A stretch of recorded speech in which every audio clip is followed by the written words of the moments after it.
Welcome back. This is Nathan, owner of Rebuild the Block, and we're back at our Monte Rosa project. And we want to talk a little bit today about lot prep, what that entails, why it's important.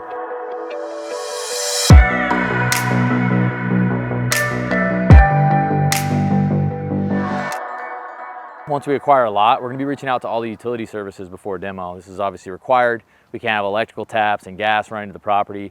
And so we're going to reach out to Southwest Gas, we're going to reach out to APS or SRP, we're going to reach out to SRP Flood Irrigation. We're also going to reach out to the city services for both sewer and water.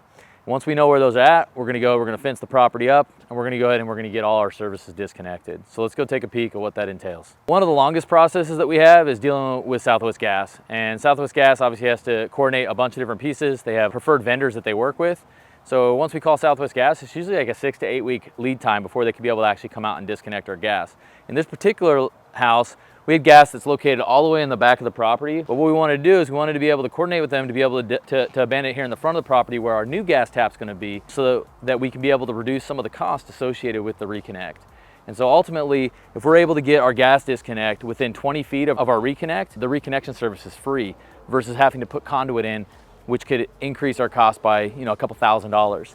And so ultimately we have our gas line here, which is about 15 feet away from the property. And so then we'll be bringing the gas right here in the front of the property that'll eventually become the garage. As everyone knows, one of the unique characteristics of Arcadia is power lines. So what do we do about power lines? Ultimately, the original house tap was right here in the middle of the house, coming down to its original service panel. It's probably been upgraded over some time, probably to a 100 amp panel. But ultimately, we're gonna call SRP. They're actually usually pretty quick. So we're talking 10 days for a disconnect. We meet with their design team, we tell them what we wanna do, and they get their crew out here. And they usually disconnect our direct tap that comes overhead from our secondary line all the way to our house tap. Once again, 10-day process, but we gotta get that disconnected before we can demo. The third step of utility disconnect and lot prep is locating and finding out if there's flood irrigation on the property. One of the things that makes Arcadia very unique in the Valley of the Sun is that we had original flood irrigation. So post-war era, 1950s build, they basically took over what used to be farmland. Ultimately, all this was irrigated citrus orchards back in the 40s. And when they started building, they decided to leave the flood irrigation here so that they could be able to have cheap, accessible water, which gives Arcadia one of its most unique characteristics, which is like an oasis in the desert. Ultimately, a lot of people that move here are going to be looking at Arcadia first and foremost because it's lush, it's green, it has grass, it has trees. And as you have a lot of people coming to this area, they want those types of things. They might not want to be in the desert, even though they're moving here to Arizona. So we're really, what we do is we go ahead and we evaluate whether there's any breaks in the line, and we determine whether we need to move the tap or whether we just need to abandon it completely. One of the reasons that we abandon taps on most occasions is because we're usually adding pools and/or we're reducing the overall amount of grass, so there's less flood irrigation needed at the property. And so ultimately, we have our irrigation tap here, and we'll probably go ahead and cap this one given the small nature of this specific lot. Last but not least is going to be city services, and that usually comprises of two main services. We have our sewer tap and we have our water tap. In this case, we have the water tap in the front here at Monte Rosa and the sewer in the back.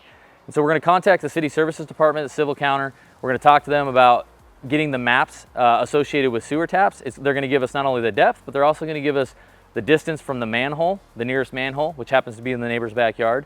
And we're going to measure it over here. We're going to mark it accordingly so that when they demo the property, they can be able to find the tap so that we can be able to connect back to city sewer once we start construction again. Part two of city services is going to be our water tap. Our water tap's usually found here in the front of the property almost always. And ultimately on this, we got lucky. The tap's running actually on our side of the street, which actually helps because you usually don't have to do any street cuts, which helps to save on cost.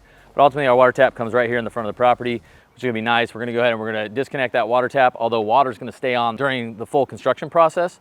Main reason for that is we need water. We need to be able to do dust control on some of those items. So we're pretty much keep this tap active. It's the only utility that we don't shut off during the process.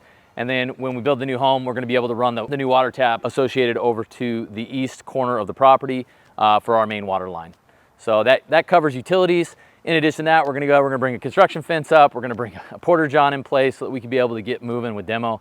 Can't wait to show you the progress. Once again, follow along for more details about our construction process moving forward, as well as following our upcoming video series about our various projects throughout the valley.